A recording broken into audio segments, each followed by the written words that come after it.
안녕하세요. 프램프씨입니다. 여러분의 구독과 좋아요는 큰 힘이 됩니다. 아베가 17일 기자회견에서 아사히 신문의 기자에게 공격을 했습니다. 자신에게 면 마스크 2장에 대해 뼈 때리는 질문을 했다는 이유로 말이죠. 아사히 신문 쇼핑몰에서 면 마스크 2장에 3,300엔에 판매하죠. 일본 정부의 면 마스크는 공짜고 재고가 넉넉한데도 말입니다. 라고 빈정거린 것입니다. 결국 이 말이 자기 무덤을 스스로 부지런히 판게 돼버렸습니다. 오늘은 이 소식과 아베노마스크의 후속 보도와 관련된 이야기들을 정리해봤습니다. 처음에는 아베의 기자회견에서의 공격이 있고 나서 폭리를 취하고 있는 악덕 언론사가 아베에게 반격을 당했다 라는 식으로 기사화가 되었고, 일본인들도 아사히 신문사를 향해 비난을 퍼부었습니다. 그런데 사실 아베가 언급한 마스크는 오사카부 이즈미 오오츠시에 있는 섬유업체 오츠모직에서 생산한 것으로 판매 정가가 3,300엔입니다. 아사히 신문의 통신 판매 사이트는 특별한 기업들을 지원하기 위해 만든 것으로 수익은 전혀 없는 구조입니다. 1917년에 창업한 노포 섬유업체인 오츠모직에 의하면 마스크는 총 4층의 구조로 되어 있으며 목화는 의료용 수준의 원료를 사용해서 150회 세탁해 사용할 수가 있다. 직원 15명이 하루에 최대 1,500세트를 만들고 있다 라고 소개했습니다. 결과적으로 아베는 멀쩡한 기업을 언급함으로 지금 욕을 바가지로 먹고 있습니다. 마이니치 신문뿐 아니라 일본 언론들이 이 회사를 방문 취재하고 사장을 인터뷰하면서 계속 보도가 이어지고 있습니다. 사장은 황당하고 너무 슬프다. 목화로 만든 마스크는 꼭 필요한 사람이 있다. 아베에 의해 악덕 기업이 되었다 라고 말했습니다. 주간 여성 프라임에서도 특집 기사로 아사히 마스크의 진실을 실었습니다. 아베의 실언으로 창업 103년이 된 특별한 기업이 곤경에 처했는데 진실은 전혀 다르다는 것입니다. 기사에서는 아베의 마스크는 중국산 재료로 만들었지만 아사히 마스크는 일본에서 생산된 목화로 만들었다. 아베의 마스크는 원가가 78엔이지만 아사히 마스크는 150번 사용이 가능하니까 1회 사용 시에 11엔이 원가이다 등의 일본 주부들의 반응을 만나보았습니다. 그리고 결론으로는 오츠모직은 일본의 자랑스러운 제조기술의 결정체인데 일본의 총리가 비아냥거렸다 로 매듭지었습니다. 게다가 이 마스크는 오사카부 이즈미 오오츠시와 상공회의소가 마스크 부족을 해소하기 위해 3월 초에 섬유의 거리에 있는 섬유업체들에게 직접 제작을 호소해서 만든 것이었습니다. 시와 상해 홈페이지에는 이 제품은 꼭 필요한 사람이 있습니다. 103년의 노포 기업인 오츠모직이 일일이 손수 제작한 제품입니다. 계속 빨아서 사용이 가능하고 환경 친화적입니다. 라고 소개되어 있습니다. 많은 언론들이 이 진실을 기사화하기 시작하면서 상황은 완전 반전되었습니다. 마이니치 신문은 관련 기사를 트위터에 진실은 이렇다로 트윗을 올렸고 몇천 개의 댓글이 달리면서 아사히 신문은 악덕 기업이다 라고 말도 안 되는 공격을 한 아베를 조롱하고 있습니다. 최근 아베의 활약으로 자기 스스로 조롱거리가 되는 상황이 연속되고 있으니 일본인들의 글솜씨도 날로 좋아지고 있습니다. 전국에 보낸 아베노마스크가 머리카락과 벌레들이 들어가 있으며 때가 묻어 불결하기까지 하다는 신고가 계속 보도가 되고 있습니다. 게다가 복지시설과 독거노인들에게 보낸 아베노마스크는 더 문제가 되고 있습니다. 너무 작은 데다가 머리카락 등이 들어가 있는 것은 여전한데 이들이 느끼는 모멸감과 당황스러움은 몇 배인 것 같습니다. 이 마이니치 신문에서는 급식 마스크라는 표현까지 사용하고 있습니다. 실제 C19 대비용이라고 볼 수가 없다는 거죠. 또 임산부용으로 특별히 만들었다는 아베노마스크는 온갖 더러운 것들이 다 들어가 있고 포장 용지에는 벌레까지 있어서 반품 처리되기도 했습니다. 후생노동성에는 몇천 장의 마스크가 돌아왔다고 발표까지 했습니다. 아베노마스크가 각 가정에 배달이 되면서 계속 인증이 올라오고 있습니다. 학교에서 받아왔는데 머리카락이 들어있네요 라고 확인시켜주기도 하고, 일반 마스크보다 너무 작아서 코와 턱이 다 삐져나온다. 한번 빨았더니 이렇게 줄었어요. 이제 어떻게 해야 하나요? 학교에서 학생들에게 배보하기 전에 이물질을 다 빼느라고 고생했는데 25% 정도가 더러워요. 사이즈가 워낙 작아서 이런 트윗이 의외로 많이 올라왔습니다. 너무 작아서 2장을 이어붙였어요. 아베 마스크 사용법입니다. 아베 마스크를 이어붙일 때에는 다른 천을 갖다 대야 합니다. 지금 현재 시간에도 아베를 조롱하는 트윗이 계속 올라오고 있습니다. 아사히 신문사 공격하다가 자기 무덤을 자기가 판 아베는 지금도 일본 국민들의 조롱거리가 되고 있습니다. 일본은 아베 때문에 심심하지 않아서 좋겠습니다. 이번 영상은 여기서 마치겠습니다. 시청해주셔서 감사합니다. 쉽고 재미있는 시사경제 페페TV에서 사랑하는 대한민국 국민 여러분에게 말씀드립니다. 여기 대한민국 참 좋아하는 나라가 있습니다. 일본이냐고요? 아닙니다. 베트남이냐고요? 아니죠. 바로 러시아입니다. 러시아 사람들의 한국 기업 제품 사랑은 유명한데요. 이런 러시아에도 이번 사태의 위기가 찾아왔습니다. 위기를 맞은 러시아는 방역 선진국, 세계 최고의 의료 강대국 한국을 애타게 찾고 있다는데요. 이 사람들 왜 이렇게 한국산이라면 사족을 못쓰고 좋아하는 것일까요? 그 이유에 대해 심층적으로 분석해봤습니다. 페페TV 팩트 체크. 지난 3월달까지만 해도 전 세계가 이번 사태로 곤욕을 치르고 있는 가운데 세계에서 면적이 가장 큰 나라인 러시아는 비교적 조용했습니다. 왜일까요? CNN에서는 러시아의 확진자 수는 룩셈부르크보다도 적다고 보도하며 그 이유를 분석했는데요. 러시아는 중국 후베이성 우한에서 이번 사태가 청걸하기 시작한 지난 1월부터 방어적인 태세를 갖췄고 1월 31일 중국과의 열차 운행을 축소했으며 2월 초에는 중국과의 국경 대부분을 폐쇄했습니다. 그러나 당시에 러시아 정부의 발표를 믿지 못하겠다는 이들도 상당했습니다. CNN은 러시아인들은 SNS에서 1980년대 에이즈가 확산할 시 정부가 제대로 대응하지 못했다는 점, 1986년 체르노빌 원자력 발전소 사고가 났을 당시 그 위험을 은폐했던 일 등을 언급하며 정부의 발표에 의문을 제기했습니다. 아니나 다를까 최근 러시아의 누적 확진자 수가 4만 명을 넘어섰습니다. 1일 신규 확진자 수가 6,000명대에 들어서는 등 확산 속도가 빨라진 것입니다. 이로써 러시아의 누적 확진자 수는 벨기에를 뛰어넘어 세계 10위에 올랐습니다. 상황이 이렇게 되자 러시아는 어디부터 찾았을까요?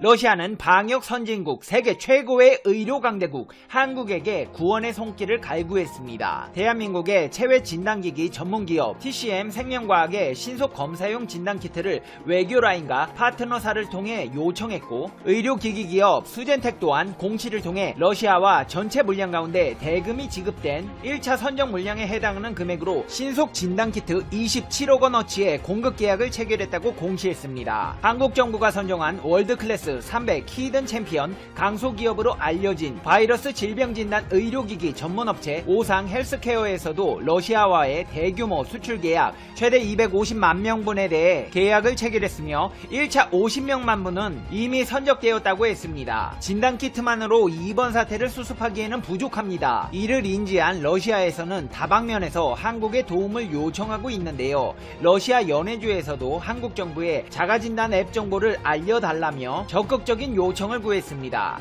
자가진단 앱은 이번 사태의 기본 증상을 스스로 진단할 수 있도록 구성됐으며 한국에서는 이번 사태가 본격적으로 확산한 지난 2월부터 자가진단 앱을 활용하기 시작했습니다. 대한민국 총영사관은 행정자치부로부터 자가진단 앱과 관련한 정보 자료를 확보해 러시아 연해주 정부에 전달했습니다. 이것만으로는 부족했는지 한국보건산업진흥원이 주최하는 현사태 대응 웹세미나에도 참여했으며 대한민국 정부와 기관의 요청에 한국의 대응 관련 정보를 제공받기도 했습니다. 한마디로 아낌없이 주는 나무. 대한민국은 위기에 놓인 국가들을 그냥 지켜보고 있지 않고 적극적으로 돕는 의료 선진국으로서의 면모를 뽐내고 있다는 겁니다. 이와 관련해 러시아 정부는 한국 총영사관이 한국에 이번 사태 대응책 정보를 제공해준 데에 대해 감사를 표한다고 밝혔습니다. 이렇게 한국의 도움을 물심양면으로 받아가는 러시아는 올해 한국과 수교한 지 30주년이 되는 해입니다. 수교 30주년을 맞아 사업 분야에서도 적극적인 교류가 이어지고 있는데요. 국토교통부와 한국해외인프라 도시개발지원공사는 한국형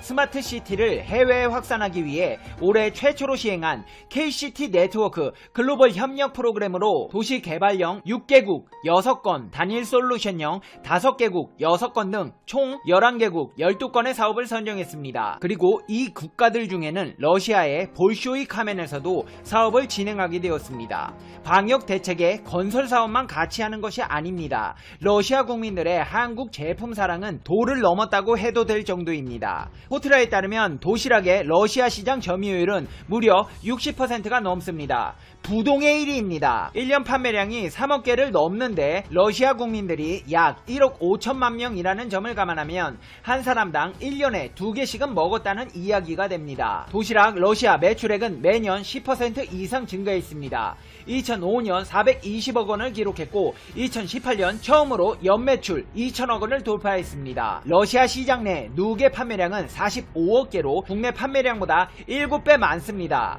도시락은 라면을 상징하는 이름이 되기도 했습니다. 러시아의 일부 지역에선 라면을 도시락이라고 부르기도 합니다.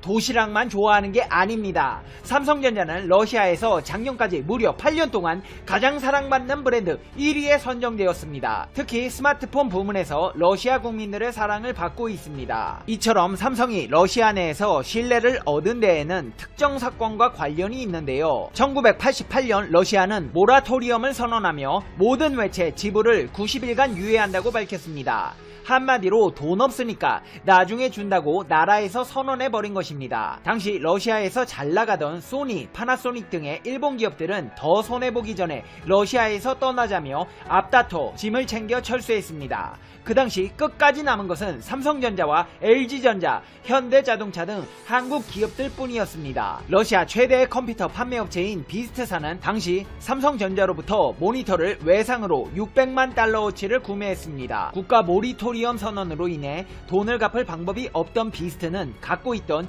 6층짜리 사옥을 외상 대신 삼성전자에게 주기로 했는데 여기서부터 삼성전자의 전설이 시작됩니다. 삼성전자는 이렇게 말했습니다. 5년 안에 외상 대금을 갚으면 되돌려주겠다. 그동안에는 이 건물에 손을 대지 않겠다. 삼성전자는 비스트가 건물을 사무실로 쓰도록 했고 심지어 건물에서 발생하는 임대 수입도 챙기지 않았습니다. 시간이 흘러 러시아 경제도 되살아났고 모스크바의 부동산 가치도 몇 배로 올랐습니다. 하지만 삼성전자는 그 건물을 팔지 않았습니다. 우리는 부동산으로 돈 벌 생각이 없다. 약속을 지킨다라며 밀린 대금만을 받아갔고 러시아 국민들은 삼성을 보며 저 기업 참 의리 있다. 위기에도 우리를 버리지 않았다. 라는 의리의 기업이라는 인식으로 깊게 각인됩니다. 2015년에도 대한민국 기업들은 비슷한 경험을 직면하게 됩니다. 러시아 화폐인 루브라의 가치 하락으로 글로벌 기업들이 러시아 엑소더스를 진행하고 있었습니다. 쉽게 말해 러시아 현지 생산 공장을 접고 다른 나라로 철수하는 것입니다. 하지만 우리나라의 삼성전자, LG전자, 현대차그룹은 오히려 위기를 기회로 활용했습니다. 환율에 맞춰 가격을 조정하고 마케팅을 강화하여 탈아시아를 선언한 기업들의 마켓 쉐어를 가져왔습니다. 이렇게 의리 있는 멋진 모습을 보여주는 한국 기업들을 향한 러시아의 사랑은 치사량을 넘어설 정도인데요. 가전제품 중 어떤 브랜드를 알고 있냐는 질문에 러시아인의 99.3%가 LG전자를 택하는 기염을 토하기도 하고 러시아가 가장 사랑하는 브랜드 조사에서 삼성전자는 9년 연속 1위를 차지했습니다. 우리나라 기업들이 러시아 내에서 문화, 예술, 교육 등 전 분야에 걸친 사회 공헌 활동을 하는 것 또한 알려지며 현지인들의 한국 기업에 대한 인식 또한 상승세를 유지하고 있습니다. 그 당시 가장 먼저 짐을 싸서 떠났던 일본 전자업체들은 러시아 경기가 좋아지자 슬그머니 되돌아왔는데 이런 사실 또한 알려지며 러시아 내에서 기회, 실리주의자의 포지션을 확보한 일본과 극적인 대비가 되고 있습니다. 가뜩이나 이미지가 좋지 않은 일본과 러시아는 군사적으로도 날을 세우고 있는 형국입니다. 러시아의 전략 폭격기 2대가 일본의 상공에서 정례 훈련 비행을 한 것인데요. 러시아 국방부는 보도문을 통해 러시아 공중 우주군 소속 투폴레프 2대가 일본해와 북서태평양의 공해 상공에서 정례 비행을 했다고 밝혔습니다. 이를 본 일본 항공자위대 소속 전투기들이 경계 비행을 펼치며 맞불을 놨는데요. 지난해 10월에도 러시아 군용기 6대가 일본해 등에서 비행을 하며 양국은 기업 간에도 군사적으로도 여러모로 사이가 좋지 않은 형국입니다. 같은 동아시아 국가임에도 한국과 일본은 이렇게 러시아에서 상반된 이미지로 인식되어 있습니다. 아베씨, 한국 반만 따라와요. 뭐 하는 거예요? 그 위기 오자마자 그렇게 혼자 살겠다고 그렇게 쏠랑 도망이나 치고. 안 창피해요? 페페TV 시청자 여러분은 어떻게 생각하세요? 페페TV는 여러분의 생각이 궁금합니다. 댓글로 여러분의 생각을 남겨주세요. 여러분, 행복하게 살기 쉽지 않죠. 그래서 오늘은 행복해지는 법 몇 가지에 대해 이야기해 볼까 합니다. 항상 감사의 마음을 표현하세요. 누구를 만나고 무슨 일을 하고 또는 어디를 가더라도 먼저 감사합니다 라고 말해보세요. 그러면 사람들 간의 마음의 문이 열리게 될 거예요. 세상을 향해 축복하세요. 모든 사람들, 심지어 원수까지더라도 그를 위해 축복을 빌어주세요. 그러면 세상도 나를 향해 축복하고 타인에게 베푼 그 축복이 나에게로 돌아올 겁니다. 말을 긍정적으로 해보세요. 지금 형편이 여의치 못해도 긍정적인 대답을 해보세요. 사람의 생각과 말이 그 사람의 행동과 삶을 지배합니다. 꿈을 가지십시오. 절망은 죽음에 이르는 병입니다. 꿈을 이루기 위해 인내하며 오늘 최선을 다해보세요. 어떤 경우라도 결코 포기하지 마세요. 자기 자신을 사랑하세요. 세상에서 가장 소중한 존재는 바로 당신입니다. 그 무엇보다 당신의 행복보다 우선시 되어서는 안 됩니다. 우리는 모두 행복하기 위해 사랑받기 위해 태어났습니다. 이 중요한 사실을 절대 잊지 마시고요. 오늘 하루도 행복하게 보내시길 바랍니다. 다음 영상에서 봬요. 안녕.